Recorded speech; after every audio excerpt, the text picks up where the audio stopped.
Hey everyone, welcome back to the Mark Loeffler Experience. We got another great show here for you today. Cash flow versus appreciation in real estate.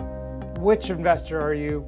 Should you be another investor? I'm going to let you know which kind of investor I am. We're going to talk all cash flow, all appreciation for a good solid 60 seconds, then we'll be done. No, it's probably going to be about 10 minutes. If you guys do like this conversation, definitely smash the like button for the YouTube algorithm.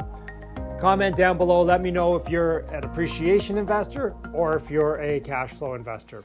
So in my opinion, a cash flow investor is somebody who invests in a market purely for cash flow.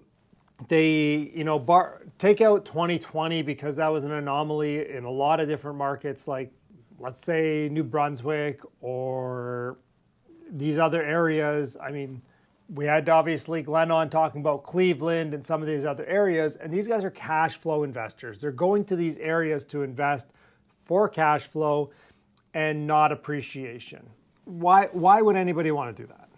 Why do you want to be a cash flow investor rather than an appreciation investor? Well, you can't eat equity. You just can't. I mean, no matter how you slice it, how sharp the knife is, you can't eat equity.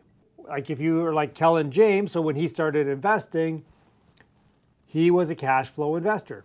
He would buy them, renovate them. Now, obviously he got it, and we'll talk about that a little bit, the BRRRRs, yet he was a cash flow investor because his goal was to be able to retire himself from his job with cash flow from real estate. Now, that was kind of my goal as well, yet obviously we went about it two different ways.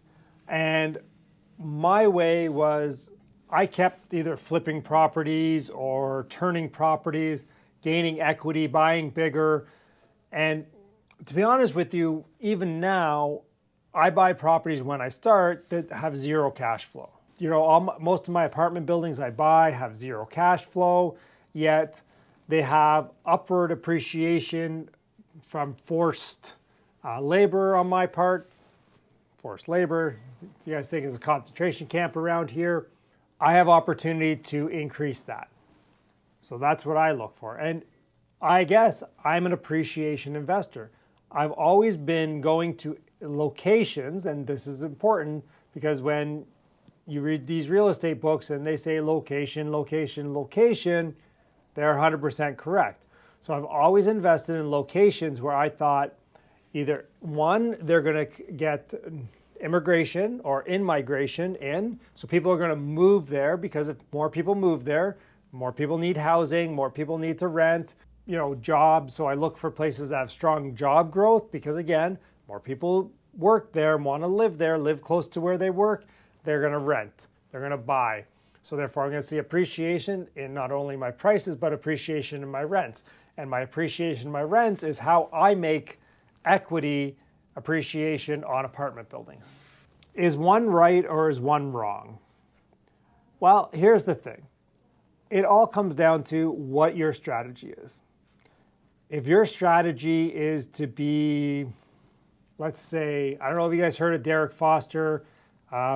He's the guy that got me into options trading, money for nothing, stocks for free. If you're that type of guy, so you have very little expenses, you live super cheap, you don't want to take vacations or, you go camping. Like, it's not that you have to not live, yet he's a very frugal person. So if you're part of the FIRE movement, which is financial independence, retire early, they talk about lowering your cost of living down to zero through various methods. They're all about obviously cash flow. So if your goal is to just do that and just to have, what Tony Robbins calls level 1 financial freedom. So all your bills are taken care of. I mean, you don't have maybe money for extras or anything like that yet. You can basically do whatever you can do within limits of the finances, whatever you want every day. So listen to Mike Rosehart, one of his first videos the other day, and he talked about it was that him and his wife, his girlfriend at the time, they didn't really have that much expenses because, they weren't going out. a good night for them was basically chilling on the couch, watching a movie. So very little expenses. And I think that because they were house hacking, they basically spent 15% of her income, saved 85%, and saved 100% of his income. So for them to be able to then go create that enough passive income to replicate that, it's easy. Whereas myself, I have always out-earned my bad spending habits. There's people who have good spending habits. I'm not one of them. I like to obviously enjoy some nice things, and I definitely have higher expenses than most. I have always thought that money is, no offense, it's easy to make. If I do offend anyone, I apologize.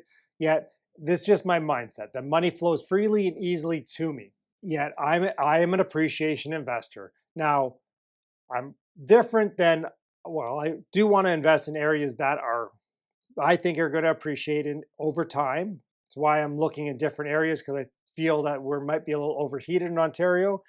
I'm going to go and I'm going to look for something in one of those areas that I can buy, renovate, and refinance. I'm going to BRRRR. For me, this is like going in, doing my research on the areas, and then there's a fire going there, and me just throwing a whole bunch of gasoline on that fire. And obviously, Kellen James, he does BRRRRs now. That's basically what he does. And it comes down, again, we've done the video before. It was a long time ago, and maybe I'll have to do it again because it's been almost a year since I've started this channel, but an equity investor. So I'm a return on equity guy. Sold 7 buildings here. Haven't decided 100% what I'm going to do with all that money, but I think I'm going to have Mike Rosehart on. We're going to do a live YouTube live, and we're just going to chat about all that stuff and figure out where we go from there. So if you guys think that's a good idea, comment down below if you want to see Mike and I do a live stream. What kind of investor are you? Are you equity? Are you appreciation? Are you cash flow? And can you be a little bit of both? Well, 100%. If you're looking in these areas that are not going to get huge appreciations, and this is one of my issues with buying, in say Buffalo or Rochester or somewhere like that, yeah, sure, I'm going to make okay cash flow. I want to see people move in. I want to see stuff happening, because if I own a $50,000 property and it's, 10 years from now, it's a $60,000 property, to me, I've lost money against inflation. I want to beat inflation with my appreciation. I always think that I can go buy cash flow. So when I was starting to present, and I had these buckets, and it was the buckets. So I'm a net worth investor on the real estate side. I don't really care. I care about cash flow. I don't want to be pulling money out every month. Yet on that side, it's more net worth. On my business side, well, that's cash flow. Or, I can invest in private mortgages. I can go ahead and, lever my stock markets up and just buy all Enbridge and make a 7% return. Actually, and then just do that, write some covered calls and make between 20 and 30% a year. Cash flow too, right? So there's other opportunities I think that are better to cash flow than real estate, yet I have never found one better for growing your net worth on the leveraged model. That's all there is. That's all I got for you guys today. Have a great Wednesday. We see you guys in the next one. If you guys do enjoy this, smash the like button. If you want, go check out our premium membership. I do make a video there every week just for the members, talking about anything that's I think is good at that time. So definitely check it out. Have a great one. We'll see you guys in the next one.